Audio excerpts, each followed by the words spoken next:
Hello, my name is Charlie Elliott, and today we're going to go through tests to assess cardiovascular endurance.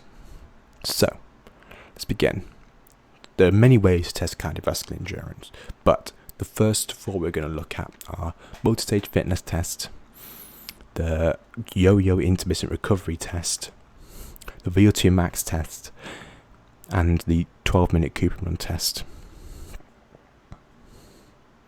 These tests are very good to do because they are very well known. However, the yo-yo intermittent recovery test is quite a new one, but it's spreading very rapidly due to it being done in a lot of professional sport these days. VO2 max test has been around for years, but has developed very recently to use the gas analyzer as a mean of measuring oxygen in the breath and carbon dioxide to then decipher whether the athlete is running at maximum intensity. If they plateau, that means they're running at maximum intensity, and therefore the test is finished. Multistage fitness test is a predictor of VO2 max, or at least can be, but overall there's a general fitness indicator and mainly used in talent identification. It involves running 20 meters from one side before the beep to the other side before the next beep. And the 12-minute Cooper run is obviously, as it says, 12 minutes of running, and it's basically how far you can run in 12 minutes. So the first test we're going to look at is the 12-minute Cooper run test. Is it a good or bad test? Well, let's find out and let's see.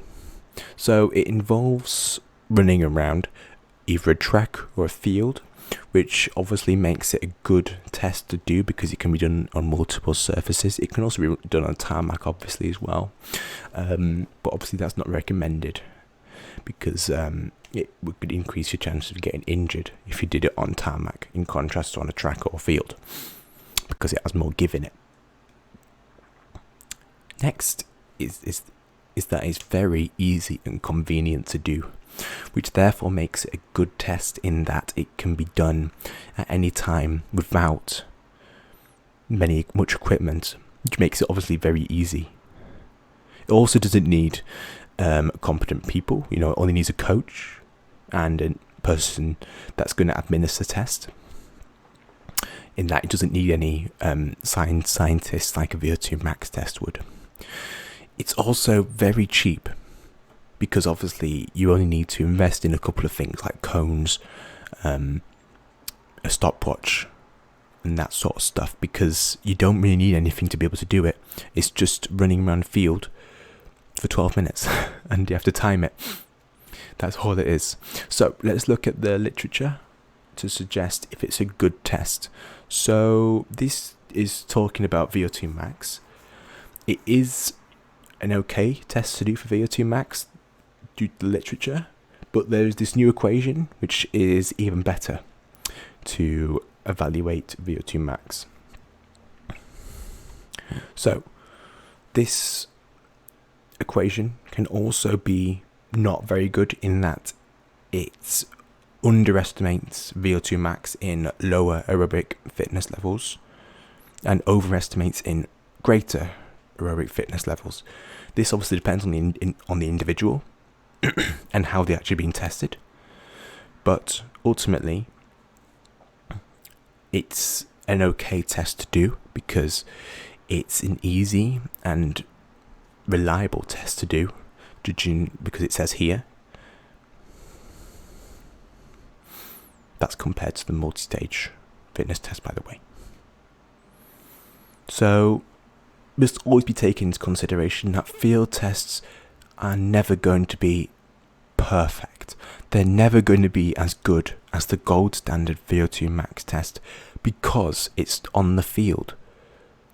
So there's going to be things that are going to make the data worse, such as field conditions, the athlete themselves and how they actually perform on different surfaces.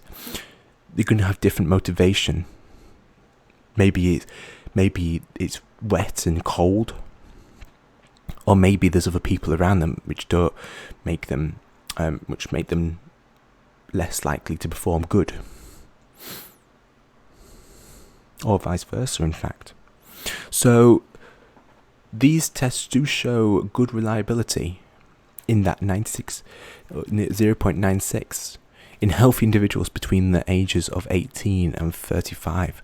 10 test administrators should be confident that the 12-minute run and MSR, which is the multistage fitness test, will return similar VO2 max values, and that repeated testing will not drastically shift participant scores. So the next test we're going to look at is the yo-yo intermittent recovery test. This is a new test which has just come to light, and is predominantly done by people that play ball sports such as football, rugby, cricket, for example, those sorts of sports, because it has the intermittent part to it. It's not a full out test. You are recovering as well as running. You'll be recovering on a part of the test, which makes it a lot more valid to do. So is it good or bad? Let's see. So obviously, as we said, it's easy and convenient because it doesn't really need much equipment at all. Yes, it does need some experience because you need to understand how to actually administer the test. But overall, it doesn't need like a sports scientist like a VO2 max test does.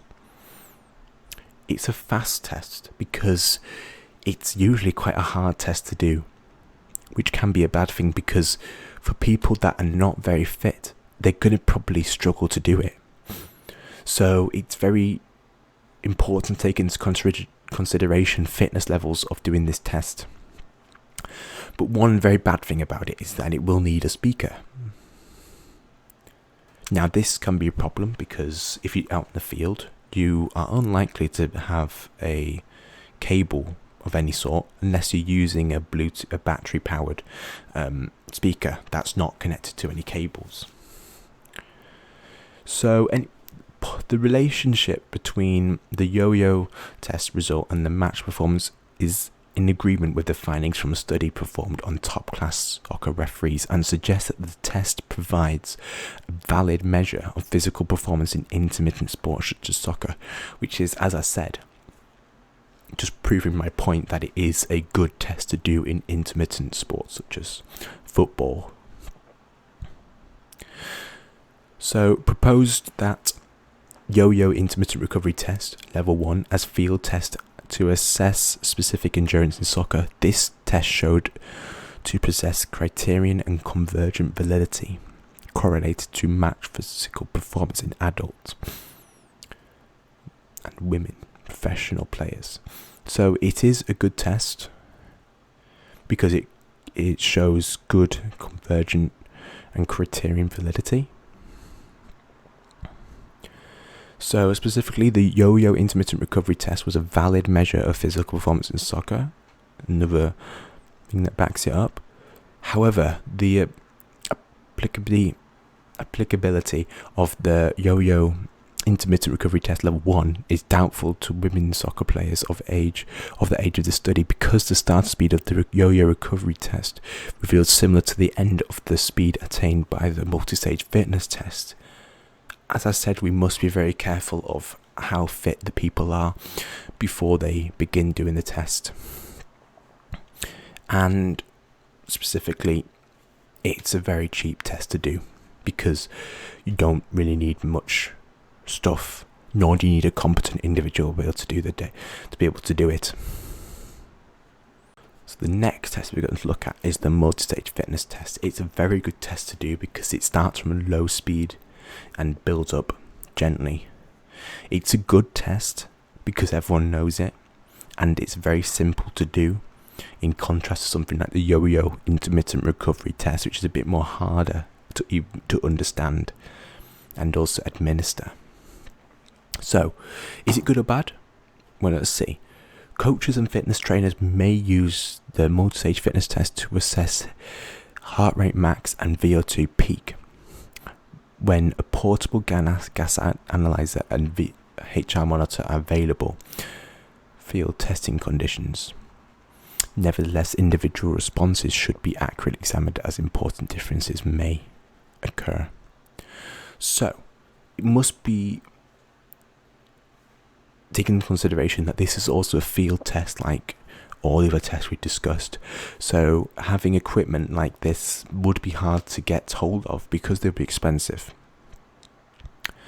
However, if you do have a gas analyzer and HR monitor available, it makes it a good test to do because it's an easy test to administer.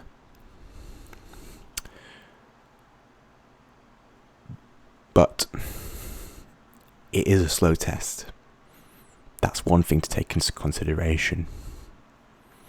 The main findings of this study were the lack of a significant relationship between multistage fitness performance and VO2 max, and the poor predicting power of the, I'm not even going to bother to say that name, nonogram in estimating VO2 max from multistage fitness test performance in young women soccer players.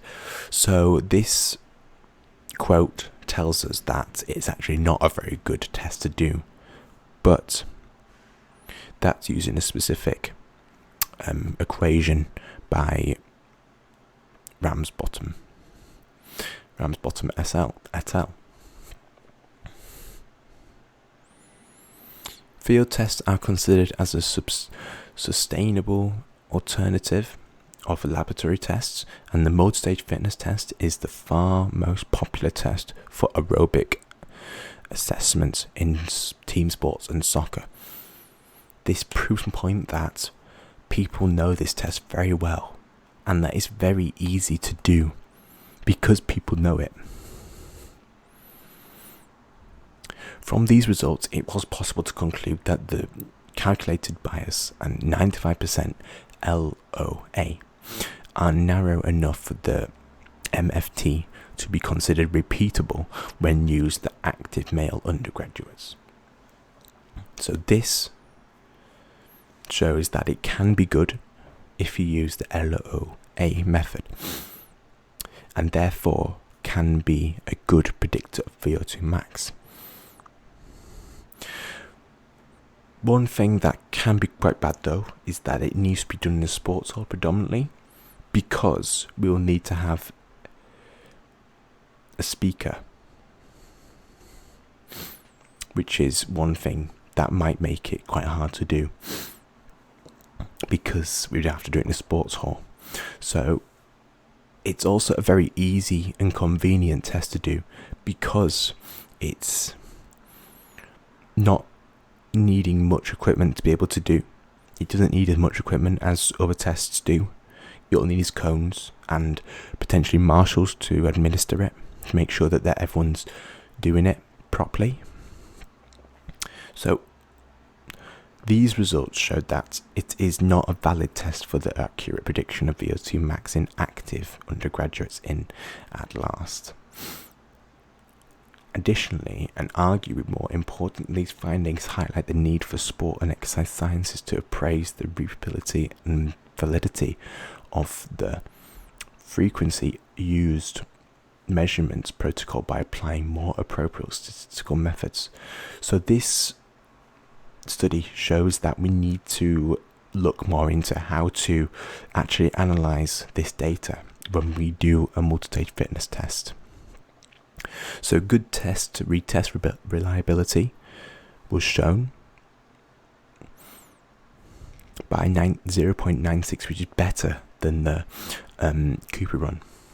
And as I said, it really needs a speaker to make it possible, which can be hard if you are outside, because you won't be able to hear it and you won't be able to hear the beeps. So the next test we're going to look at is the VO2 max test. Now the VO2 max test can be done in a number of situations. It can be done by rowing, it can be done by running, it can be done via cycling, and let's look at the VO2 max test itself. Is it a good or a bad thing to measure? So in healthy people, studies have shown a high retest reliability of the VO2 max test. It's expensive though. It's a very expensive test to undergo because you need to do it in a lab. You need to have competent staff to analyze the data. You need to also buy the testing equipment itself. And more often than not, you're going to need a competent individual to be able to do it. It is quite a fast test, and you will go up to maximal intensity if you do a VO2 max. However, you can do a submaximal VO2 test, which is, as the name suggests, a submaximal, which obviously is a lot more safer to do if you especially have a health condition or can't do something as intense as a all-out test. That's my point. We need to do it in a lab, and you're going to need to do it with a sports scientist, and you're also going to have a thing in your mouth or a mask, which obviously makes it quite an invasive test. If you want to have something more closed, less invasive, this is not the test for you. First of all, the traditional VO2 max criteria have individuals' limitations, and there seems to be no consensus on the number of criteria that needs to be met or how many criteria that should be applied to confirm the validity of the VO2 max test. That is a very good point. So there are things that we need to have met before we can actually say we've hit VO2 max. But there's very little literature to tell us what we need to actually, or how many we need to meet to be able to say that we've actually hit VO2 max.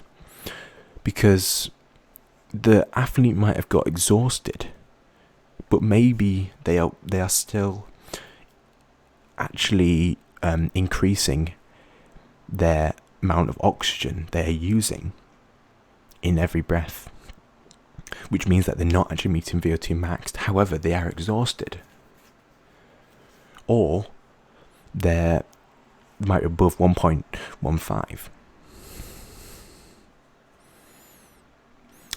Direct measurement of the whole body consumption during incremental exercise to exhaustion is considered the gold standard when assessing cardiorespiratory fitness. This has proven my point that it is the best measurement to do to assess cardiovascular fitness, but as I said, it needs to be done at maximal intensity. An important issue when testing VO2 max is that the test requires a maximal effort while achieving substantial part of muscle mass to be a valid reflection of VO2 max. This therefore says that it can increase your chance of developing injury because it requires so much muscle mass, and when you're undergoing a maximal intensity effort, your form is going to change significantly, and that could therefore lead to damaged muscles due to improper form.